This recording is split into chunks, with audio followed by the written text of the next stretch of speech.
सर्दियों में मुख्यतः बंद गोभी, फूल गोभी, मटर, ब्रोकली आदि सब्जियों की पैदावार करते हैं। सर्दियों में उगाई जाने वाली जितनी भी सब्जियां हैं, उनके लगाने की प्रक्रिया सितंबर व अक्टूबर के महीने में की जाती हैं। कुछ सब्जियों को हम सीधा खेत में लगाते हैं और कुछ सब्जियों की पनीरी लगाते हैं। पनीरी वर्गीय सब्जियां जैसे फूलगोभी, बंद गोभी, ब्रोकली हैं। इनकी आपको पहले पनीरी तैयार करनी पड़ती है। 1 महीने बाद जब इनमें 2-3 पत्ते आ जाते हैं तो इनका खेतों में रोपण किया जाता है। कुछ ऐसी सब्जियां हैं जैसे मटर, लहसुन, इनको हम सीधे खेत में लगा देते हैं। अगर आप सब्जी उत्पादन करते हैं तो उसके लिए आपको बीज का सही चयन करना ज़रूरी है। इसके लिए बीज आप कृषि विज्ञान केंद्रों, भारतीय कृषि अनुसंधान प्रसाधान केंद्रों से प्राप्त कर सकते हैं। इनमें फूलगोभी के बीज सितंबर-अक्टूबर में लगाए जाते हैं। इसके लिए केवल पूसा स्नोबॉल K1, स्नोबॉल 1 का इस्तेमाल किया जाता है। बंद गोभी में जैसे गोल्डन एकड़, प्राइड ऑफ इंडिया का प्रयोग किया जाता है। इसके अलावा इन दोनों सब्जियों में संकर किस्में भी लगती हैं। संकर किस्में वहीं लगानी चाहिए जहां आपको विभाग व कृषि विज्ञान केंद्र द्वारा अनुमोदित हो। इसमें स्नो क्रो फूलगोभी में, बंद गोभी में श्री गणेश घोल, बजरंग या वरुण के नाम से संकर किस्में आती हैं, जिसका आप प्रयोग कर सकते हैं।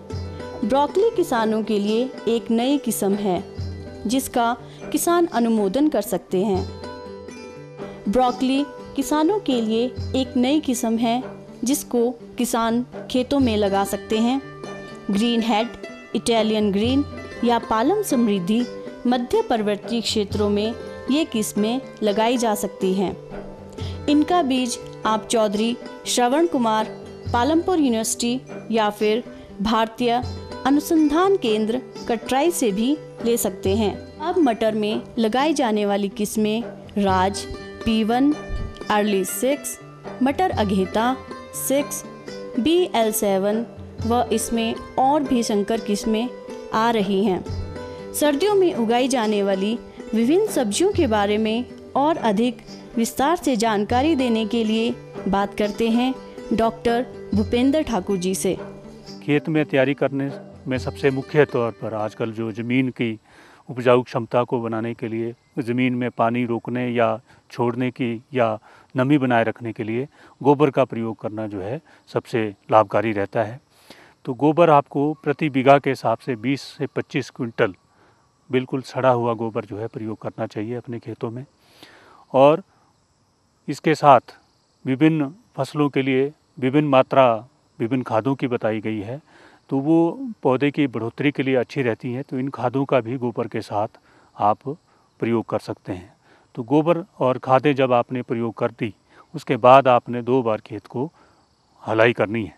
उसको ज़मीन को बिल्कुल हल्का फुल्का करना है ताकि पौधे की जड़ें जो है उचित विकास कर सकें, और पौधे की जड़ों का अगर विकास होगा तभी पौधे का भी विकास हो पाएगा। खादों की मैं बात कर रहा था, तो खादों में मुख्य तौर पर 3 तत्व जो है पौधों के लिए बहुत ज़रूरी होते हैं, जिसमें कि नाइट्रोजन, फास्फोरस और पोटाश। ये तत्व जो है बहुत ज़रूरी होते हैं पौधे के विकास के लिए, पौधे में बढ़ोतरी के लिए, पौधे में मजबूती के लिए, और पौधे के जो उत्पाद बनता है उसमें रंग जो है अच्छा आए या उसकी गुणवत्ता अच्छी बने, उसके लिए बहुत ज़रूरी है कि इन खादों का प्रयोग किया जाए। नाइट्रोजन देने के लिए आपको यूरिया, कैन, ये 2 खादों से नाइट्रोजन तत्व जो है आप पौधों को दे सकते हैं। अगर आप कैन प्रयोग करते हैं तो उसमें एक और तत्व भी होता है जिसको कैल्शियम हम कहते हैं, कैल्शियम भी पौधों को मिलता है। तो कैन एक ऐसी खाद है जो कि धीरे धीरे पौधों को नाइट्रोजन की भी सप्लाई करती है और 1 महीना के लगभग इसका असर रहता है पौधों के ऊपर। यूरिया के माध्यम से भी आप पौधों को नाइट्रोजन तत्व जो है वो दे सकते हैं। इसका असर थोड़ा जल्दी हो जाता है पौधों के ऊपर, हरियाली दिखती है या पौधा हरा भरा हो जाता है, जल्दी से हरा भरा हो जाता है, बढ़ोतरी भी पौधे की अच्छी हो जाती है। तो कैन और यूरिया जो कि नाइट्रोजन पौधों को देते हैं, इनको स्टार्टर डोज के रूप में पौधों को देना ज़रूरी हो जाता है, क्योंकि इसी के माध्यम से पौधों को जो है बढ़ोतरी करने का अवसर मिलता है। उसके बाद आता है फॉस्फोरस। फॉस्फोरस जो है सिंगल सुपर फॉस्फेट के माध्यम से आप पौधों को दे सकते हैं, या डाइमोनियम फॉस्फेट के माध्यम से आप पौधों को दे सकते हैं। ये पौधों की बढ़ोतरी के लिए, मजबूती के लिए बहुत ज़रूरी है कि आप इस खाद को जब खेत तैयार कर रहे होते हैं, जब आप इसमें गोबर का प्रयोग करते हैं, उसी वक्त आप पौधों को दें। उसके बाद आता है सिंगल सुपर फॉस्फेट, जो कि खाद है पोटाश को देने के लिए। पोटाश एक ऐसा तत्व है जो पौधों में अच्छी गुणवत्ता के लिए ज़मीन में होना जो है बहुत ज़रूरी है। इसको आप म्यूरेट ऑफ पोटाश से पौधों को दे सकते हैं। मात्रा इसमें कैन अगर आप दे रहे हैं तो कैन विभिन्न फसलों के लिए 30 से 40 किलो प्रति बीघा के हिसाब से, सर्दियों में उगाई जाने वाली जितनी भी फसलें हैं उनको 30 से 40 किलो प्रति बीघा के हिसाब से 3 भागों में बांट लें। एक भाग खेत तैयार करते वक्त डालें, दूसरा भाग आप गुड़ाई के समय डालें, और तीसरा भाग अगर फसल की अवधि लंबी है तो तीसरा भाग डालना चाहिए, अन्यथा 2 भागों में ही करना चाहिए इसको। तो तीसरा भाग जब आप मिट्टी चढ़ाते हैं पौधों के ऊपर, उस वक्त इसको प्रयोग करना चाहिए, कैन का जो तीसरा भाग है। अगर आप यूरिया के माध्यम से देना चाहते हैं तो यूरिया भी खेत तैयार करते वक्त एक डोज, और दूसरा डोज जो है जब आप गुड़ाई करते हैं उस वक्त डालना चाहिए। कैन की मात्रा 30 से 40 किलो जैसे मैंने आपको बताया। यूरिया की मात्रा जो है 10 से 15 किलो प्रति बीघा के हिसाब से, लेकिन इसको 2 भागों में बांटा जाना चाहिए। सिंगल सुपर फॉस्फेट दूसरी खाद है, इसका भी 35 से 40 किलो प्रति बीघा के हिसाब से प्रयोग करना चाहिए, लेकिन ये खेत तैयार करते वक्त ही सभी फसलों में डालना उचित रहता है, क्योंकि बाद में अगर आप डालते हैं तो उतना अच्छा या लाभ पौधों को नहीं मिल पाता है। उसके बाद आती है आप muriate of potash. Muriate of potash की मात्रा 8 से 12 किलो प्रति बीघा के हिसाब से हर फसल में, जड़दार हो, पत्ते वाली हो या दूसरी फसलें हो, उसमें देना इसका ज़रूरी हो जाता है, क्योंकि इससे पोटाश जो, जैसा मैंने आपको पहले भी बताया, इससे गुणवत्ता जो है पौधों में अच्छी रहती है। एक बात मैं यहाँ ज़रूर कहना चाहूँगा कि मटर जैसी फसल जिसमें कि जड़ें इस प्रकार की होती हैं कि उनमें वातावरण से नाइट्रोजन लेने की क्षमता होती है, तो ऐसी फसल में कैन या यूरिया की मात्रा जो है थोड़ा कम करके डालनी चाहिए। तो मटर जैसी फसल के लिए 10 से 15 किलो प्रति बीघा के हिसाब से आप कैन डालें, या यूरिया डालनी हो तो स्टार्टर डोज ही डालते हैं। गुड़ाई के समय इसमें यूरिया का प्रयोग नहीं करना चाहिए, क्योंकि अगर आप यूरिया का प्रयोग इस फसल में अगर ज़्यादा करते हैं तो फलियां आपकी जो है उसमें दाने कम बनेंगे या हल्के दाने बनते हैं। फिर आती है रुपाई की या बिजाई का किस तरीके से करें। जब आपका खेत तैयार हो गया, आपने खेत में खाद डाली है, उसके बाद आपको खेत में रुपाई करनी है, तो विभिन्न फसलों के लिए सूर्य का रोशनी का मिलना, हवा का संचार का उचित होना आवश्यक होता है, ताकि उसमें बढ़ोतरी अच्छी हो, उसमें कीट पतंगों का प्रकोप कम हो, रोगों का प्रकोप कम हो, या आप जब स्प्रे करते हैं उसके अंदर तो उचित मात्रा में जो स्प्रे आप कर रहे हैं वो उचित स्थान पर पहुंचनी चाहिए, तभी उस स्प्रे करने का आपको लाभ मिल सकता है। तो इस तरह से अगर आप रुपाई करते हैं तो प्रत्येक फसल में उचित दूरी का होना 2 लाइनों के बीच में या 2 पौधों के बीच में बहुत ज़रूरी हो जाता है। फूल गोभी, बंद गोभी, फूल गोभी जो देर से लगने वाली किस्म है, जो देर से तैयार होने वाली किस्म है, उसमें हमारा अनुमोदन रहता है कि किसान भाई 75 सेंटीमीटर 2 लाइनों के बीच में दूरी रखें, और 2 पौधों के बीच में 40 से 45 सेंटीमीटर के बीच में दूरी रखें। बंद गोभी अगर आप लगा रहे हैं तो उसमें 60 सेंटीमीटर 2 लाइनों के बीच में दूरी रखनी चाहिए, और 45 सेंटीमीटर 40 से 45 सेंटीमीटर 2 पौधों के बीच में दूरी रखनी चाहिए।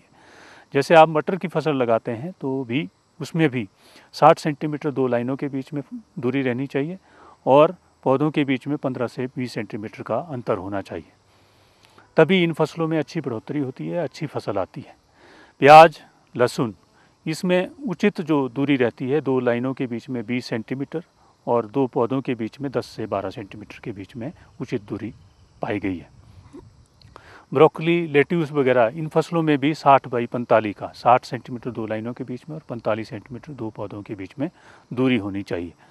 दूरी रखने का मतलब ये है कि आपको बीच में कई चीज़ें करनी पड़ती हैं, जिसमें स्प्रे, गुड़ाई या चलना फिरना, घास निकालना है आपने, उसके लिए भी आपको अच्छा आपको जगह मिल जाती है, और जगह मिलने से आप काम भी अच्छा कर सकते हैं, और पौधों को जो खुराक आपने डाली है वो भी सीधे सीधे पौधों को लाभ पहुंचा सकती है। अन्यथा क्या होगा, अगर आप ज़्यादा भीड़ करेंगे पौधों की, तो उसमें एक तो रोशनी, सूर्य की रोशनी उचित मात्रा में नहीं पहुंच पाएगी, दूसरा हवा का प्रवाह भी खेत में कमज़ोर रहेगा, तो उसके कारण कीटों का, रोगों का प्रकोप जो है ज़्यादा रहता है, और आपकी फसल भी अच्छी गुणवत्ता की नहीं बन पाती है। जब आपने रुपाई कर दी, उसके बाद पौधों का देख रेख आपने करनी है, तो उसमें आपको पानी का प्रयोग भी करना पड़ता है। तो हमने देखा है कि कई किसान भाई डर भाव से पानी का प्रयोग करते हैं, वो या तो बहुत जल्दी फसल को पानी देने लगते हैं, उससे क्या होता है, उससे फसल आपकी कमज़ोर हो जाती है। नीचे जो आपने खुराक डाली है वो पानी के साथ घुल के जो है जड़ों से दूर हो जाती है, तो ऐसा नहीं करना चाहिए। मौसम के हिसाब से 10 से 12 दिन के अंतराल पर फसल के हिसाब से आपको सिंचाई करनी चाहिए। सर्दियों में जितनी भी फसलें उगाई जाती हैं उनको 10 से 12 दिन के अंतराल पर सिंचाई करनी चाहिए। अगर आपके पास स्प्रिंकलर जैसी व्यवस्था है तो उसका प्रयोग भी ज़्यादा नहीं करना चाहिए। जैसे मटर जैसी फसल है, उसमें अगर आप प्रयोग करते हैं तो उसमें कुछ तो लाभ मिलता है उसका, लेकिन उसके कुछ नुकसान भी होते हैं, बीमारियों का प्रकोप भी आने का उसमें डर रहता है। तो ज़्यादा नहीं, लेकिन सीज़न में जैसे फसल आपकी चल रही है तो 1 या 2 बार स्प्रिंकलर का इस्तेमाल करें, और बाकी आप जो दूसरा नालियों के द्वारा सिंचाई करते हैं उससे करना चाहिए। लेकिन मैं इसको दोहराना चाहूँगा कि फसल के हिसाब से और मौसम के हिसाब से आपको सिंचाई करनी है, और 10 से 12 दिन का अंतराल जो है सर्दियों की फसलों के लिए उचित रहता है।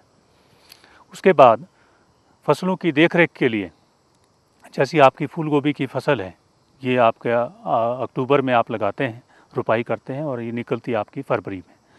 तो आपको देखते रहना है कि बीच में फसल में कोई फूल जो है पीला तो नहीं पड़ रहा है। पीला पड़ रहा हो, वैसे तो ऐसी समस्या नहीं आती है सर्दियों में, लेकिन फिर भी अगर आ रही हो तो पौधों के जो बाहरी पत्ते हैं उनको फूल के ऊपर बांधना चाहिए, ताकि वो फूल आपका जो है बिल्कुल सफ़ेद रंग का बने, उसकी गुणवत्ता अच्छी बने।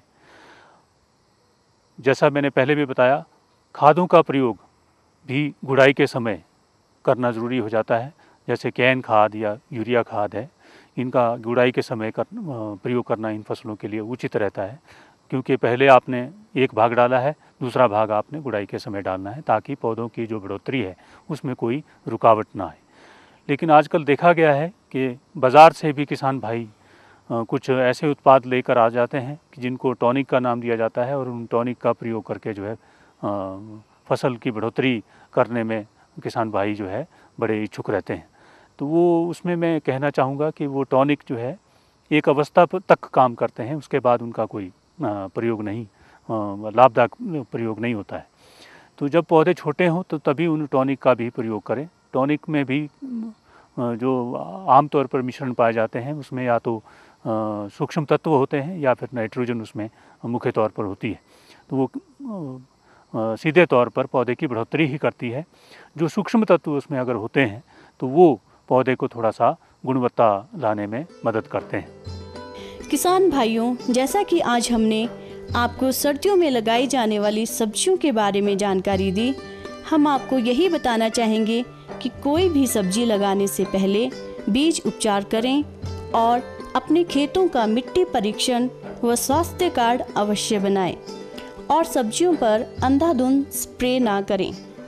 आज के समय में ज़रूरत है वैज्ञानिकों की सलाह से खेती करने की।